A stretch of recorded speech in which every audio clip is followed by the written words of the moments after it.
Hello my dears and welcome back to my corner of the internet. I'm Shannon and today I have another spoiler-free book review to share with you guys.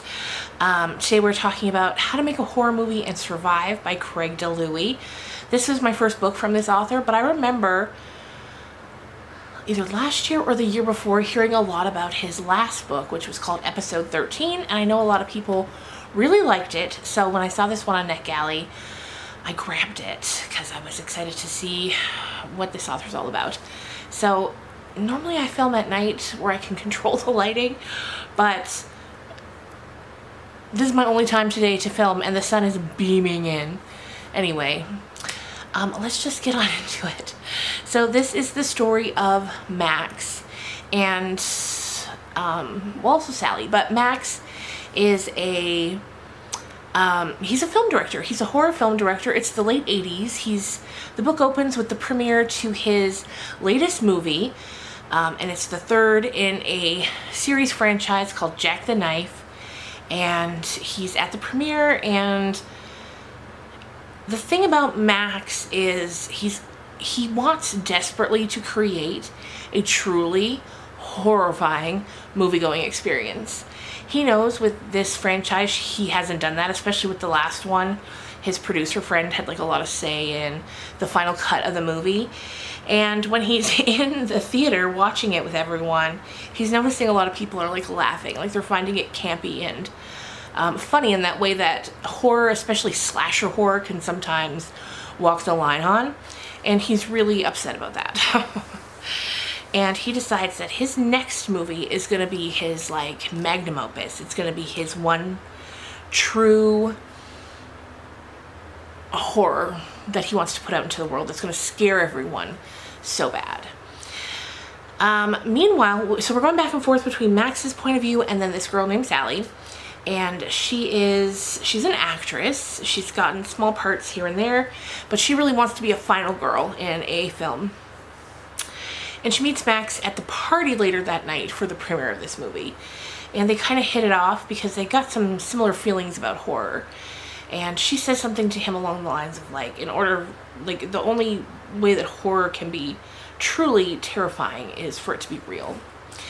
And that kind of gets his wheel a-turning. And from there we get some lore about a film that was once made a few decades ago called Mary's Birthday that never got released because something horrifying happened on the day of wrap-up. And so eventually, Max is just obsessed with this idea of making a truly terrifying movie. So eventually he finds out that the director of that movie has passed away and he's having an estate sale. And he and Penny go to this, not Penny, Sally, go to this estate sale to see what they can find. Originally he's looking for like the copy of Mary's Birthday, but what he ends up finding instead is the camera that filmed it. And it has a sold sticker on it, but he's like, listen, I need this. So eventually he kind of manages to convince the woman running the estate sale that since he's here, he's taking it. He's going to buy it. He tips her good. Off they go. And from there, it kind of rolls out into this story about how this camera is cursed. And he gets ready to make his movie. And that's really all I can say without saying too much. But I really enjoyed it. What I really love too, you can hear my dog just like, we're all on the go this morning. What time is it? It's 7:19 a.m. I really enjoyed it. I loved that there were tons of references to old, 70s and 80s slashers and movies and horror directors. I liked the way that Max comes undone as the book goes along. I thought it was so entertaining. There's a touch of comedy to it too. As with, like we just said, any, especially slasher films, tend to sometimes cross that line over into a little funny because it's so outrageous. And that book does this as well. There's also elements of the paranormal to it.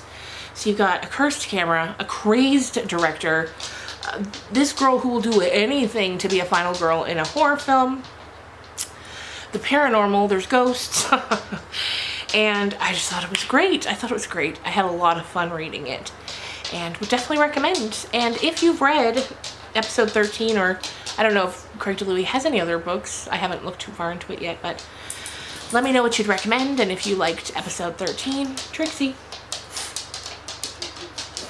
she was sound asleep. This lighting is crazy. I'm sorry, you guys.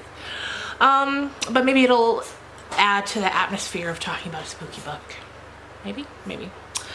Anyway, I also found out when I finished the book and I got to like the author's info blurb section that Craig DiLouie lives in Calgary, which is like a couple hours away from where I live. So that's cool. It's always fun when you discover an author and it turns out they're semi-local.